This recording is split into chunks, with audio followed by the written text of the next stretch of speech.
Is there a formula that tells you if a company is a good investment? In this video, I'm going through my whole process from initial ideation, how I narrow down all the companies in the world to analyze just a few, all the way to calculating the intrinsic value of a company. That is how I tell if a company is going to be a good investment. I do this in 3 simple steps. Step 1 is the initial ideation. This step is so important because there are way too many companies out there for me to analyze them all. And to determine if a company is a good investment, I have to really get into the weeds. So it's important that I have a system for narrowing down companies. And there are many different ways that I could do this. I could use stock screeners. I could use my own personal experience with great companies. I could do trend analysis. There's lots of ways. But in this video, I'm starting with the portfolio of a famous investor. In this case, I'm using Bill Ackman's portfolio. He's famous for using a Warren Buffett style of investing. He's very value oriented. And today I'm looking at his #1 holding,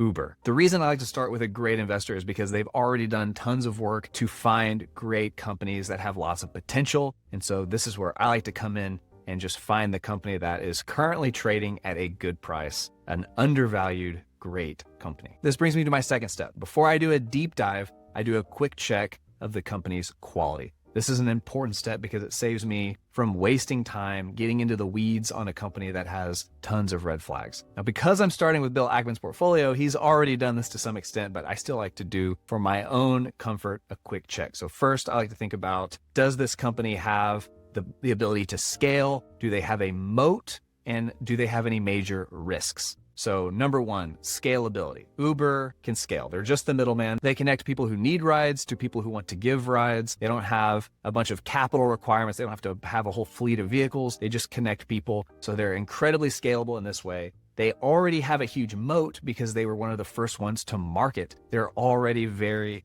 widespread. So if I reliably need to get a ride, I'm going to use the company that already has the most saturation in the market because they're going to have more drivers available. Now, that doesn't mean Uber is without their competition. There is Lyft, but it's going to be much more difficult for a startup to come in and compete with Uber because they're just not going to have the drivers available. And then as far as big risks, a lot of people point to AI and self-driving cars being a big risk to Uber, and I don't see it that way. Uber, at the end of the day, is just connecting somebody who needs a ride to a vehicle that can give them a ride. Whether or not that vehicle is self-driving or not doesn't really affect Uber. Now, it is going to bring the cost of rides down, but that could also mean that more people will utilize Uber as the cost drops. So I do not see this as a major risk. Bill Ackman clearly does not see this as a major risk because it's his #1 holding. Also, as a part of my quick quality check, I like to look at a few of the company's financials, just very basic. I go to stockanalysis.com and I just like to see that their revenue has been going up consistently. I like to invest in growing companies,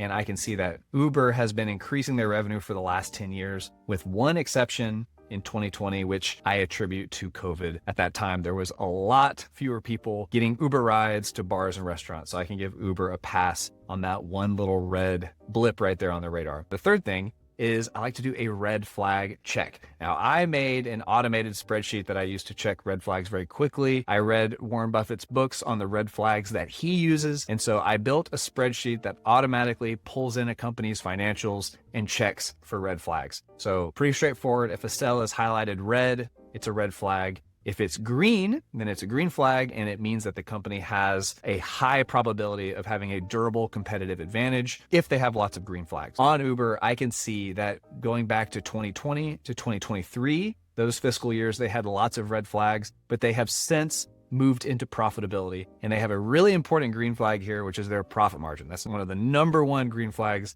that I like to look for. Big important red flags to me are things related to having lots of debt. So if they have a really high interest payment, if this were a red flag, I would not like to see that. If they have a very high long-term debt compared to their profit, then I would not like to see that. But I can see there's a green flag there. If I scroll down a little bit further, they also have very low capital expenditures compared to their earnings, very low depreciation, and they have plenty of liquidity. So in terms of these automatic calculations, there's no red flags. Moving on to the graphs, I like to see that the profit is trending up, which it is. The earnings per share is trending up. which it is. Now, it did seesaw a little bit at this time, and they've just now recently become profitable. So that could be considered a red flag. But in my mind, since Uber is on a very strong course and they are currently profitable and they are trending to be more and more profitable, I'm going to give that a pass. Their retained earnings still reflects losses in the past. This inventory graph isn't really relevant to Uber because they don't have inventory.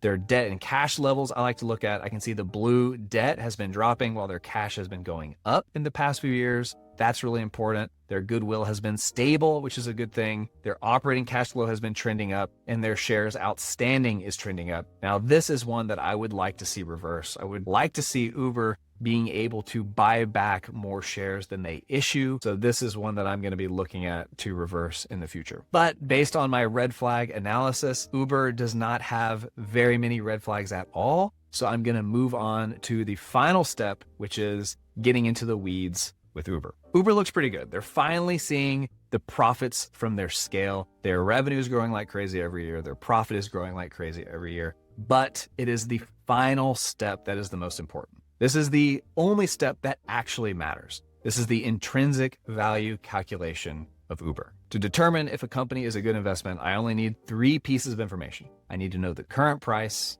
the current profits, and the future profits. The current price and the current profits are super easy, and a lot of investors make the mistake of stopping their analysis right now with the current situation of a company. And you can see that in metrics like the PE ratio. But the stock market prices companies based on what they're going to do in the future. You have to know where a company is going to know if it has a current price that is fair or undervalued or overvalued. So in terms of current profitability and future profitability, I actually don't like to use the company's earnings. I like to use a company's free cash flow, because the free cash flow is the chunk of money that a company is able to return to shareholders every year in one way or another. They can use their free cash flow to reinvest in the company through acquisitions. They can pay off debt. They can pay dividends. They can buy back shares. This is the most direct chunk of money that matters to me as an investor. So that is the profitability metric that I like to project out into the future. So in order to calculate a company's intrinsic value, I have to know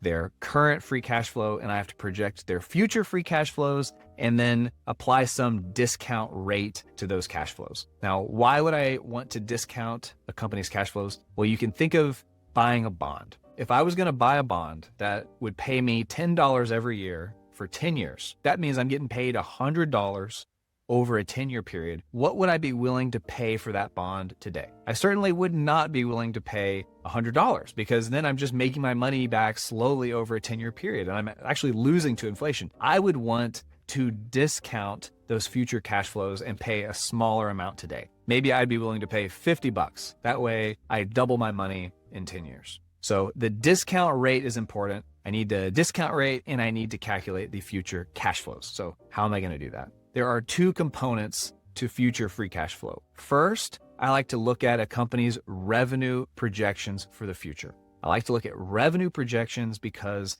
analysts will make predictions on revenue. The company will make predictions on revenue. And then I can also look at the past performance of revenue and extrapolate forward. So I like to use a stable metric like the revenue. And then I look at a company's historic free cash flow margin. The free cash flow margin is the percentage of revenue that they are typically able to turn into free cash flow. First, let's look at the free cash flow margin of Uber. So I can find this on stockanalysis.com. I can go to their financials. On the income statement, they show it. If I scroll all the way to the bottom, they show all the different margins: gross margin, operating margin, profit margin, and free cash flow margin.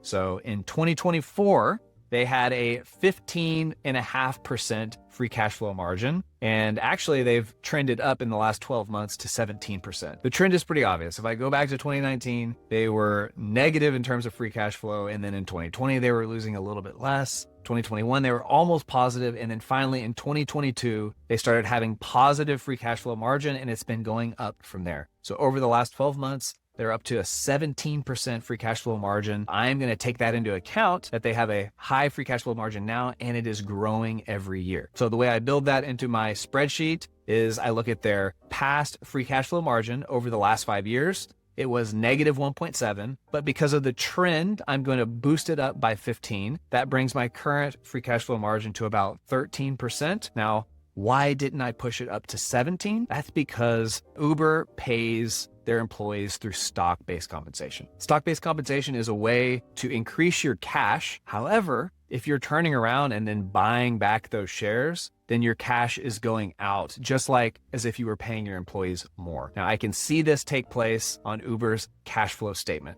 If I scroll down to the stock-based compensation, I can see in 2024, they paid employees $1.8 billion worth of stock. So this number right here increases their cash flow, which goes into the free cash flow equation. However, when I scroll down a little bit further, I can see they also repurchased $1.2 billion in stock. In my mind, this is like paying your employees in extra steps. It kind of hides that number from the free cash flow. So I factor that back in. Now on my spreadsheet, that equation happens right here where I factor in R&D, capital expenditures, cash acquisitions, and stock-based compensation.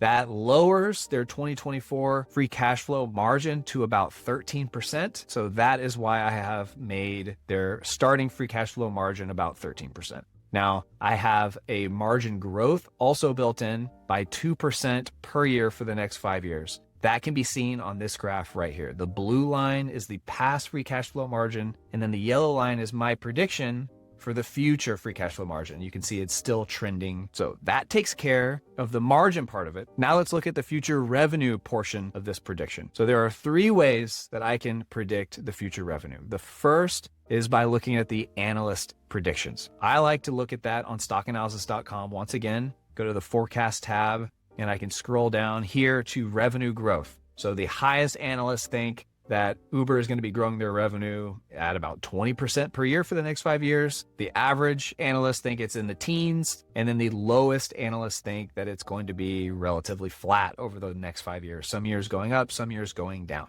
So I can build all 3 of these different analyst profiles into my automated portfolio. I do that right here. I paste in all 3. That way I can get an idea for 3 different scenarios. If the lowest analysts are correct, then the fair share price is 83. If the average analyst is correct, then the share price is 176. And the highest analyst would put it at 242. Now, since Uber's current share price is 91, the average analyst is giving me an upside of 92%. Now that's using the average analyst revenue projections with my own free cash flow margin projection, because revenue multiplied by free cash flow margin gives me future free cash flow. With these 3 projections, the downside is only negative 9%. The upside is 164% based on Uber's future growth trajectory. Now, the second way that I like to look at the future revenue is through Uber's own company projections. One way I can do that is I can see their future guidance in the most recent quarterly report.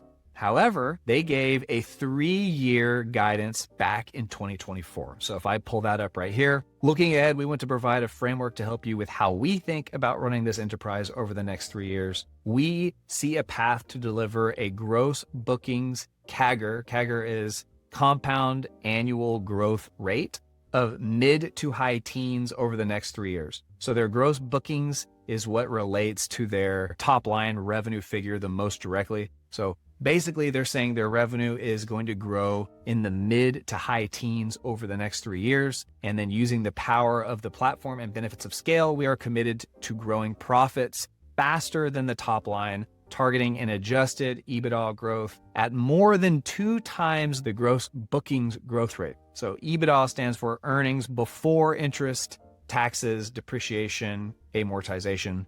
So they are committed to growing their earnings, their profitability at a rate double to their revenue growth. And their revenue is going to be growing in the teens. This was back in 2024. So I can look at their latest quarterly report to see how they have been executing on that. And their chief executive officer, their CEO, said, "We are off to a strong start this year. Each component of our multi-year growth framework is humming." So far they are making good on that multi-year growth framework. And then I'm also curious, have they made predictions like this in the past? And were they in line with those predictions? So back in 2022, they also made a 3-year guidance. And once again, if I go to their statement on February 5th, 2025. Record demand in both mobility and delivery helped us grow gross bookings faster than the high end of our guidance. And we closed out 2024 exceeding our 3-year outlook for gross bookings, adjusted EBITDA, and free cash flow. So they have a track record of exceeding their company's 3-year growth trajectory, which gives me faith that they should be in line with a mid to high teens revenue growth rate over the next 3 years and possibly over the next 5 years. So if I go back once again to the average analyst projections, that projection is for the most part in line with the company's own guidance.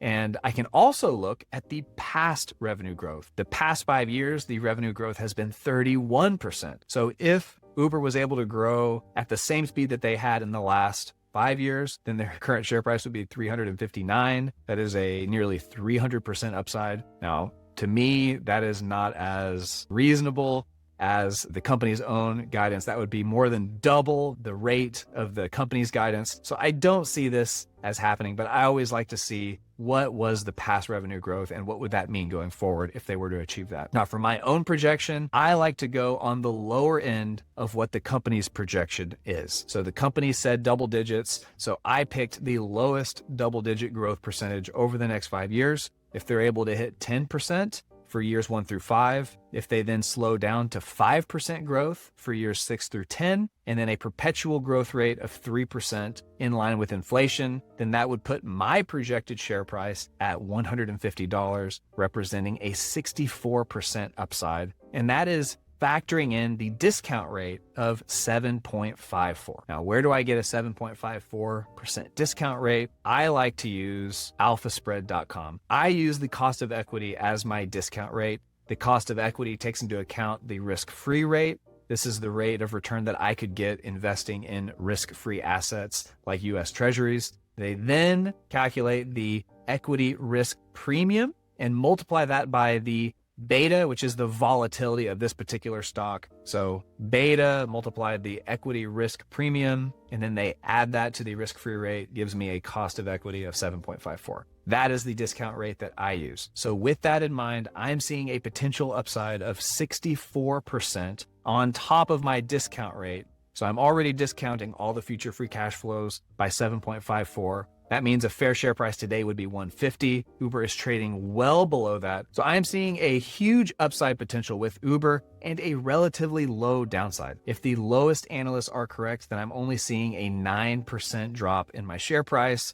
Whereas if the average analyst is correct, then I'm seeing a 92% upside. So I'm going to be investing in Uber. Next, I want to quickly do a recap of my current portfolio. This is my public YouTube portfolio series. In this series, I research a different company every week and invest. Here's the portfolio. We have $3,189 invested with a market gain of $176 so far. The money weighted rate of return is 11.5%, which I am happy with. We can see that the portfolio started in December of 2024. So it's been going about 6 months. If I filter these by most gains down to least gains or most losses, you can get an idea of our best investments so far. And here are our worst investments. Now, these investments are currently down in value, but that doesn't mean that they're necessarily bad investments yet, because this is a long-term minded portfolio. I'm looking to see how these companies perform over many years, not over many months. Now, one of my favorite tools that I use when I'm investing that saves me tons of time is the Warren Buffett Red Flag automated spreadsheet. If you want to see how I made that spreadsheet, check out this video right here, and I hope to see you there.